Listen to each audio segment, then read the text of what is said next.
July 1943. The desert heat shimmered across the plains of West Texas, distorting the horizon into waves of liquid gold. Inside a transport train rattling southward from New York Harbor, 300 German prisoners of war sat in silence, their field-gray uniforms still crusted with the salt of the Atlantic crossing. Through the barred windows, they watched America unfold, vast, endless, untouched by war. The young Gefreiter from Dusseldorf, whose name was Klaus Becker, pressed his face against the glass and saw something that made his breath catch.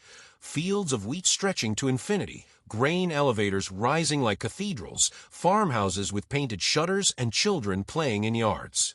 Not a single bomb crater. Not one collapsed bridge. Not a trace of the devastation that had become the only landscape he knew. When the train finally stopped at Camp Hearn, 50 miles northwest of Houston, the prisoners stepped onto American soil, expecting what exactly? They had been told stories, of course. Propaganda had painted clear pictures in their minds. They expected work camps like those they had heard whispered about in the East. They expected rations that barely sustained life. They expected guards who saw them as something less than human. They were soldiers of the Third Reich, sons of the Thousand-Year Reich, and they had been taught that defeat meant degradation, that capture by the Americans, those mongrel descendants of Europe's failures, would mean suffering worthy of a warrior's nightmares. What they found instead would shake the foundations of everything they believed. The first meal arrived that evening. Klaus and his comrades lined up outside the mess hall as the sun painted the Texas sky in shades of orange and purple. The air smelled of something unfamiliar, not the thin cabbage soup they had eaten for months, not the sawdust bread that had become standard on the Eastern Front. As they filed through the serving line, American soldiers, many of them barely older than Klaus himself, ladled food onto their metal trays with an indifference that was itself shocking. There was no ceremony of humiliation, no deliberate starvation, no theatrical display of victor's contempt. On Klaus's tray, a thick slice of roast beef, its juice pooling at the edges. Mashed potatoes crowned with a pat of butter that gleamed yellow in the electric light. Green beans. Fresh bread, white bread, soft and yielding. And in a small bowl, something golden and trembling that he later learned was called Jell-O. He stood frozen, staring at the tray, convinced it was a trick. Surely this was the meal for the guards, accidentally distributed. Surely someone would realize the error and snatch it away. But no one came. The American sergeant at the end of the line looked at Klaus's stunned expression and said something in English, a phrase Klaus didn't understand, then pointed toward the tables. Klaus sat. He picked up his fork with the careful reverence of a man handling a religious artifact. He cut into the roast beef and placed a piece in his mouth. The taste, rich, fatty, seasoned with pepper and salt, nearly broke him. He had not eaten meat like this in 2 years. Not since before Stalingrad. Not since the world made sense. Around him, his fellow prisoners were experiencing their own private revelations. Johann, a former schoolteacher from Stuttgart, was weeping silently into his mashed potatoes. Franz, a panzer commander who had destroyed 7 Soviet tanks near Kursk, was eating so quickly he made himself sick. Otto, a baker's son from Bavaria who had not seen butter since 1941, was spreading it on his bread with shaking hands, watching it melt into the soft white interior, unable to speak. This was not possible. This cannot be real. Germany was the mightiest industrial power in Europe. Germany had conquered Poland in weeks, France in days. Germany had the most advanced weapons, the most disciplined soldiers, the strongest will. And yet Germany had not fed its soldiers like this in years. Germany's civilians were eating turnips and acorn coffee. Germany's children were going to bed hungry. How could the Americans, the decadent, racially mongrel, weak-willed Americans, how could they have so much? The answer, of course, was simple and devastating, because America was not at war with itself. Because no bombs fell on Detroit or Chicago. Because American farms stretched across a continent untouched by artillery. Because the industrial capacity that Germany had taken decades to build, America possessed tenfold, and had never been tested by anything more threatening than the Great Depression. But understanding this intellectually was different from confronting it at every meal, 3 times a day, for months and years. The United States military operated under clear guidelines for prisoner treatment established by the Geneva Convention of 1929. According to these regulations, prisoners of war were to receive rations equivalent to those provided to depot troops of a detaining power, soldiers stationed at supply bases, rather than the reduced rations of front-line combat units. In practical terms, this meant that German POWs in America were eating better than German soldiers still fighting in Europe. They were certainly eating better than German civilians. And they were eating exponentially better than prisoners in German camps, a fact that created profound cognitive dissonance. By August 1943, there were over 50,000 German POWs held in camps across the United States. By the war's end, that number would exceed 375,000. They were housed in over 500 camps in 43 states, from the cotton fields of Mississippi to the forests of Minnesota, from the deserts of Arizona to the farmlands of Wisconsin. And at every single one of these camps, the same pattern repeated: shock, disbelief, and the slow, painful collapse of ideological certainty. At Camp Ruston in Louisiana, prisoners received their first taste of Coca-Cola. The sweet, effervescent liquid, so cold it made their teeth ache, seemed to symbolize something larger than refreshment. Here was a drink invented for pleasure, not necessity. A drink that served no purpose except to be enjoyed. A drink that had been bottled, transported, and chilled with casual abundance, distributed to prisoners as casually as water. In Germany, even water was sometimes rationed. Sugar had become a memory. The idea that a nation at war could spare sugar to make a beverage, not medicinal, not nutritional, just pleasurable, defied everything they understood about wartime sacrifice. Werner Kritzler, a Luftwaffe pilot shot down over Tunisia, would later write in his diary, "I thought it was medicine at first, this brown fizzing liquid. Why else would they put it in such small bottles and give it out so carefully? But then I tasted it, and it was sweet. Sweeter than anything I had tasted since childhood." The American Guard was drinking one too, right in front of us, as if it were nothing. As if everyone in America drank liquid sugar whenever they pleased. I realized then that we had been lied to about everything. The ice cream came later, and its arrival carried an almost mythological quality among the prisoners. It was summer 1944, and the camps in the Deep South were sweltering. At Camp Shelby in Mississippi, the American authorities decided to provide ice cream as a morale booster, not for the American troops, but for the German POWs working in the pine forests. The ice cream truck arrived on a Tuesday afternoon, its bell ringing cheerfully across the compound. Ice cream. Actual ice cream. Vanilla, chocolate, and strawberry, served in paper cups with wooden spoons. Many of the younger prisoners had never tasted ice cream at all. By the time they were old enough to remember, the Depression had already squeezed Germany's economy, and then the war had erased luxuries entirely. They stood in the Mississippi heat, eating frozen cream flavored with vanilla from Madagascar and sugar from Louisiana, and felt the architecture of their worldview cracking. Helmut Fischer, a corporal from the 10th Panzer Division, described the moment in a letter that would be censored but eventually released decades later. "When I saw the ice cream, I thought it was a hallucination from the heat. Then I thought it was propaganda, something they would photograph to show the world how well they treated us, then take away. But they didn't take it away. They gave us seconds. There was a man named Jim, a guard from somewhere called Iowa, and he was eating ice cream too, and he smiled at me. Not cruelly, not mockingly. He just smiled, the way you smile at anyone on a hot day when you're both eating something cold. I didn't know what to do with that smile. It didn't fit into any category I had been taught." The psychological impact of this material abundance cannot be overstated. These men had been raised in a system that promised them greatness through sacrifice, that told them they were superior because they could endure hardship that lesser peoples could not. They had been taught that National Socialism made Germany strong, that racial purity and iron discipline would forge an empire that would last 1,000 years.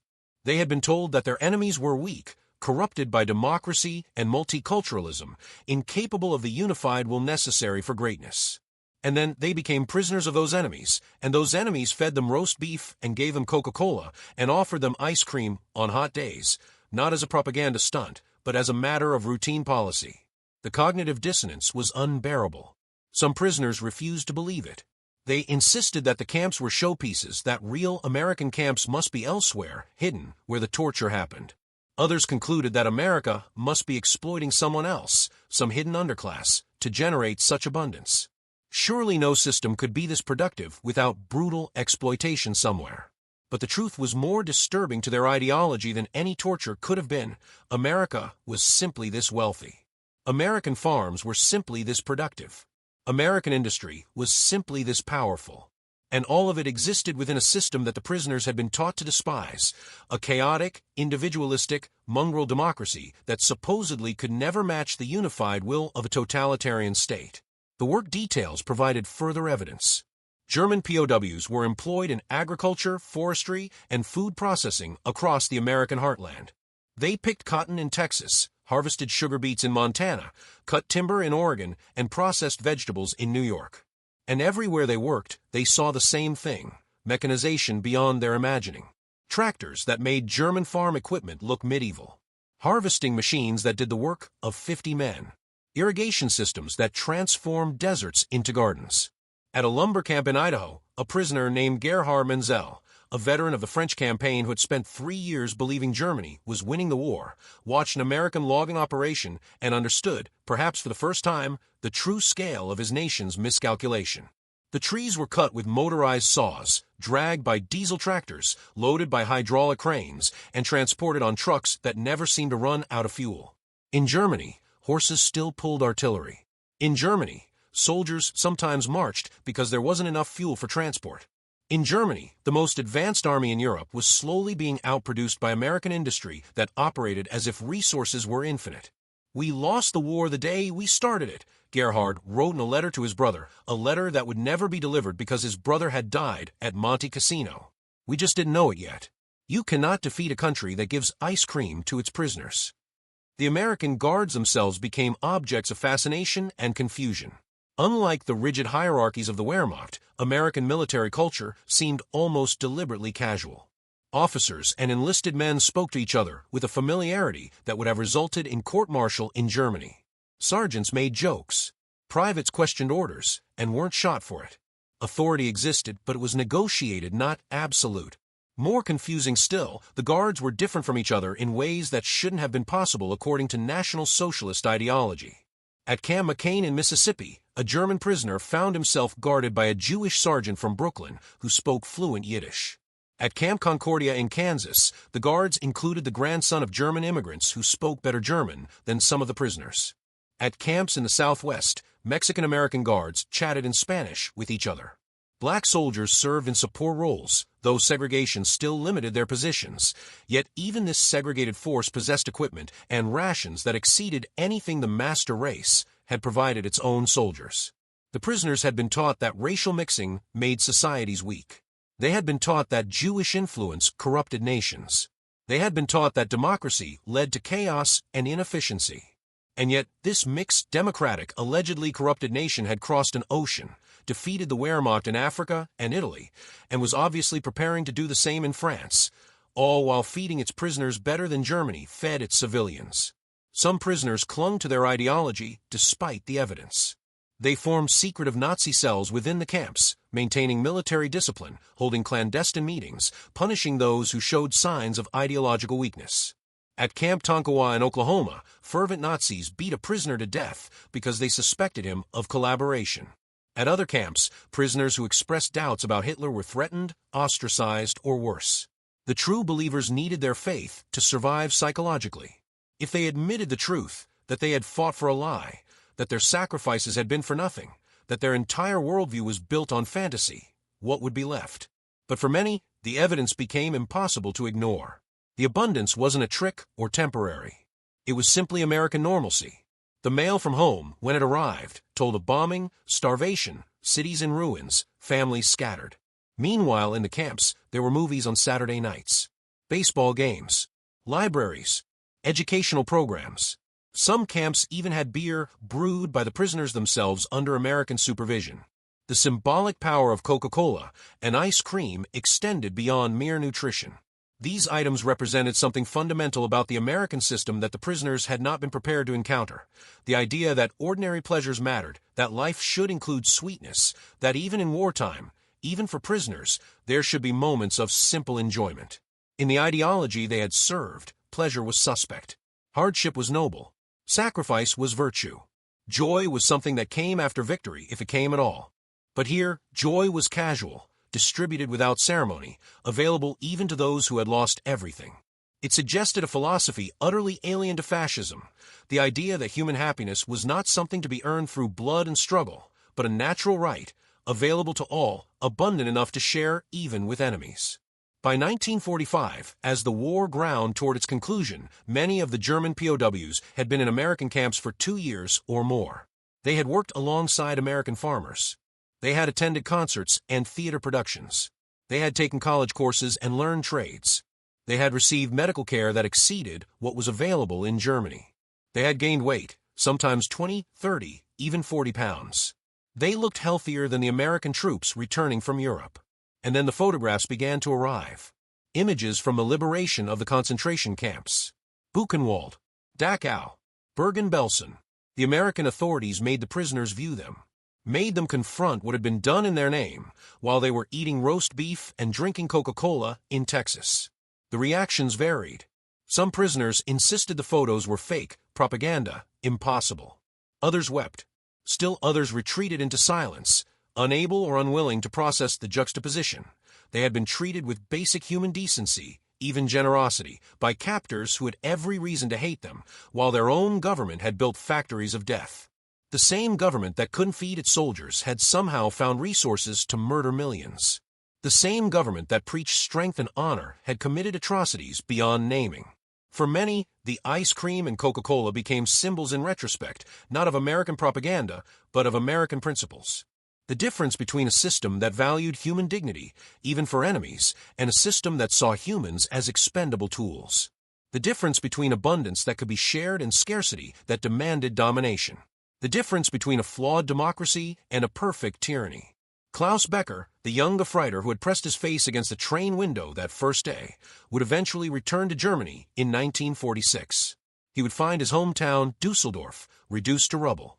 He would learn that his father had died in the bombing, his brother on the Eastern Front, his sister from disease and starvation in the war's final months.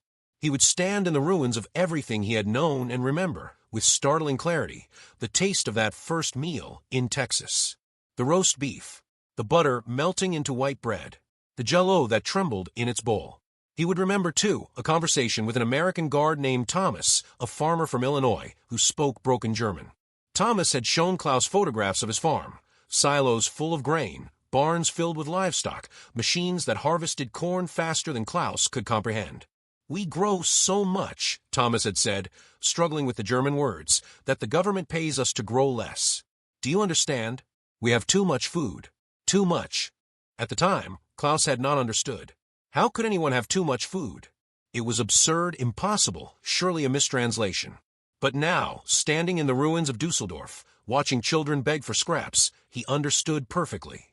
America had too much because America had built a system, imperfect, chaotic, sometimes unjust, but fundamentally sound, that produced abundance. Germany had too little because Germany had built a system that consumed everything, gave nothing back, and called the destruction glorious. The statistical record supports these individual experiences with cold, irrefutable data. According to military records, the average German POW in American camps received approximately 4,000 calories per day, more than double what German civilians received under rationing. The camps provided 3.5 pounds of meat per prisoner per week, when meat had virtually disappeared from German civilian diets. Prisoners gained an average of 15 pounds during their first 6 months of captivity. Deaths in American POW camps occurred at a rate of less than 1%, primarily from diseases contracted before capture or from injuries sustained in combat. By contrast, American POWs in German camps died at rates approaching 25%, and Soviet POWs in German camps died at rates exceeding 50%. These numbers tell a story that individual experiences confirm. The treatment of prisoners reflected the fundamental nature of the systems that held them. A system built on ideology of racial superiority and contempt for human life treated its prisoners, and ultimately its own people, as expendable. A system built on ideology of individual rights and human dignity, however imperfectly applied, extended basic decency even to those it had every reason to hate. The prisoners working in American food processing plants witnessed another revelation: waste. In Germany, every scrap was saved, reused, repurposed. In America, food that didn't meet quality standards was thrown away. Perfectly edible potatoes with blemishes. Corn just slightly past peak ripeness. Fruit with cosmetic imperfections. To German prisoners who had eaten potato peels and considered themselves lucky, the sight of Americans discarding food was initially infuriating, then confusing, then finally illuminating. This wasn't decadence or disrespect. This was what abundance looked like. This was a system so productive that it could afford standards. The sound of Coca-Cola bottles clinking in metal crates became, for many prisoners, a recurring auditory symbol of American plenty. That distinctive sound, glass against glass, ice against glass, the fizz of carbonation escaping when the cap was removed, appeared in their dreams, their memories, their letters home. It was the sound of casual luxury, of thoughtless abundance, of a world where even small pleasures were industrialized and distributed with mechanical efficiency. August Schmidt, a Wehrmacht veteran who spent 3 years in camps across Oklahoma, Kansas, and Nebraska, would later write a memoir in which the Coca-Cola bottle appeared as a leitmotif, a recurring symbol threading through his narrative. I never drank Coca-Cola without thinking. Somewhere in America, a factory is producing millions of these bottles. Somewhere workers are mixing syrup. Somewhere trucks are delivering it to every corner of this impossible country. And somewhere American civilians are drinking it too, as casually as we once drank water, never thinking about the miracle of logistics and abundance that makes it possible. That bottle, cold in my hand, contained more truth about who would win the war than all the propaganda we had ever been told. The transformation of these prisoners, from faithful servants of National Socialism to disillusioned realists, or in some cases to actual believers in democratic principles, occurred at different rates and to different degrees. Some never changed at all, carrying their Nazi beliefs to the grave. Others underwent dramatic conversions, becoming advocates for democracy and reconciliation. Most fell somewhere in between, simply learning that the world was more complex than their ideology had allowed. These moments didn't erase the war. They didn't excuse the crimes. They didn't resolve the complex moral questions about guilt and responsibility and what it meant to serve an evil cause.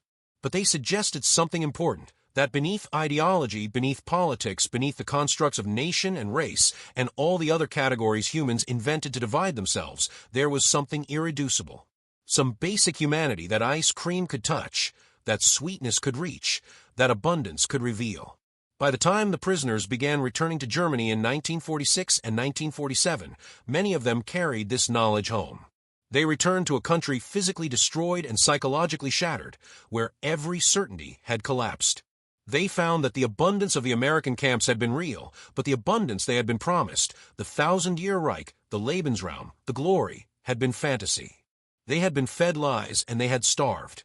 They had been given mythology and they had lost everything. Meanwhile, in the land they had been taught to despise, prisoners ate ice cream. Some returned and told their stories. Others kept silent, finding that their countrymen didn't want to hear about American generosity when German cities were starving. Some became active in building new, democratic Germany, carrying with them the lessons learned in Kansas and Texas and Louisiana. Others simply tried to forget, to rebuild, to survive. But the memory persisted. In oral histories collected decades later, in memoirs written in old age, in interviews conducted by historians, the same details emerged. The first meal, the impossible abundance, the Coca-Cola, the ice cream. These concrete details, more than abstract political principles, seemed to carry the weight of revelation. They were the evidence that couldn't be denied, the proof written on the body, the truth that even the most devoted Nazi couldn't entirely suppress. There is a photograph taken in 1944 at Camp Swift in Texas, that captures something essential about this experience. In the photograph, a group of German prisoners sit at picnic tables under Texas sky, eating what appears to be birthday cake. Someone has brought out a guitar. An American guard stands nearby, not watching with suspicion but with the casual inattention of someone supervising a low-risk activity. The prisoners are smiling, not broadly, not without complexity, but genuinely. For that moment, captured on film, they are not soldiers or prisoners or representatives of warring ideologies. They are just men, eating cake, listening to music, existing in a moment of peace within the chaos of global war. The photograph raises uncomfortable questions. How do we hold space for the humanity of people who served an inhuman system? How do we acknowledge that treating prisoners well was the right thing to do, while also acknowledging that those prisoners had participated, willingly or not, in a regime of industrialized murder? How do we balance the small mercy of ice cream against the vast machinery of genocide? These questions have no easy answers, but perhaps that's precisely the point. The complexity is the truth. The fact that German POWs could be treated humanely while German camps operated gas chambers is not a contradiction to be resolved but a reality to be faced. The difference between a system that valued human dignity and one that didn't was absolute, and that difference manifested in everything from grand strategy to ice cream distribution. In the decades after the war, as Germany rebuilt and confronted its past, as the United States grappled with its own failings and hypocrisies, the story of the POW camps remained a footnote, interesting but not central. Yet for those who experienced it, the camps represented something essential about the nature of the conflict. This was not just a war between nations or even ideologies. It was a war between visions of what humanity could be. One vision held that humans were material to be sorted, exploited, and discarded in service to racial fantasy and national glory. The other vision, flawed and incomplete as it was, held that humans possessed inherent dignity deserving of respect even in enmity. One system starved its prisoners. The other gave them ice cream. The Coca-Cola bottle, cold and sweating condensation in a prisoner's hand on a Texas afternoon, contained within it the essential truth of American power, not the military might, not the industrial capacity, not even the democratic principles, but the simple, staggering fact of abundance. Abundance not hoarded but shared, not weaponized but casually distributed, not reserved for the deserving but available to all, even enemies. This abundance was built on conquest and exploitation, on stolen land and enslaved labor, on the bones of indigenous peoples and the sweat of the oppressed. America was not innocent. Its hands were not clean. Its history was written in blood like every other nation's. But in that moment, in those camps, it offered something that National Socialism could never offer, the possibility that life could be better, that systems could be just, that abundance could be shared, that even enemies deserved dignity. The prisoners who learned this lesson carried it forward. Some became leaders in post-war Germany, helping to build a democracy that would have seemed impossible to them in 1943. Others became teachers or writers, or simply citizens who remembered and taught their children.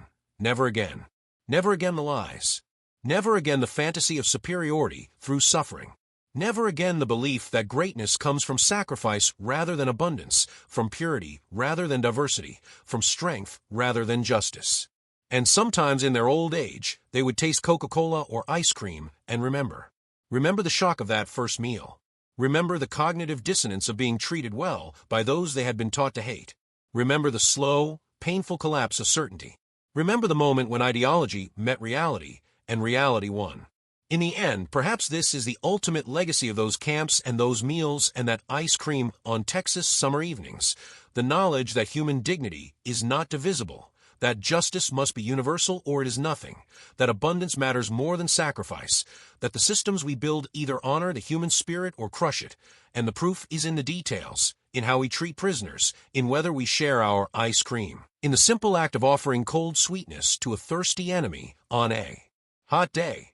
That knowledge, bought with roast beef and ice cream and Coca-Cola, paid for with the collapse of illusions and the death of certainties, remains. It whispers to us still, across the decades, in the voice of prisoners who learned that the world was bigger and stranger and more generous than their ideology allowed. It reminds us that abundance, shared freely, is more powerful than any weapon. That dignity, extended even to enemies, is the foundation of true strength. That sweetness, offered without condition, can dissolve certainties that violence only hardens. The ice cream melts. The Coca-Cola goes flat. The moment passes. But the truth remains, in the space between what we believe and what we experience, in the gap between ideology and reality, in the simple shock of unexpected kindness, the future is born. And sometimes that future tastes like ice cream on a Texas afternoon, cold and sweet and impossibly, redemptively real.